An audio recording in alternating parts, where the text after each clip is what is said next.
హనుమత్ ప్రదక్షిణం చేసేటప్పుడు చెప్పవలసిన శ్లోకం ఏమిటో పరాశర సంహిత చెప్పింది. ఆయన దగ్గరికి వెళ్ళినప్పుడు ఆంజనేయం మహావీరం బ్రహ్మ విష్ణు శివాత్మకం తరుణార్క ప్రభం శాంతం ఆంజనేయం నమామ్యహం అంటూ తిరగాలి.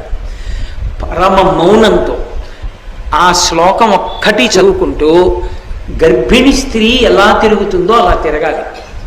కనీసంలో కనీసం హనుమ జయంతి నాడు 3 మాటలు తిరగాలి. కనీస ధర్మం అది. 3 మాటలు తిరగాలి. 3 మాటలు తిరిగేటప్పుడు ప్రతిసారి తిరిగి వచ్చి ఒక చోట ఆగి శ్లోకం చెప్పి మళ్ళీ తిరగాలి ప్రదక్షిణంగా. అలా 3 మాటలు తిరిగితే, అందుకే నేను మీతో పరమ సత్యం చెప్తున్నానని జ్ఞాపకం పెట్టుకోండి. ఎంత ఉద్వేగభరితమైన పరిస్థితుల్లో, ఎంత కష్టంలో ఉండనివ్వండి, హనుమత్ ప్రదక్షిణాలు చేస్తే మనస్సుకి శాంతి కలుగుతుంది.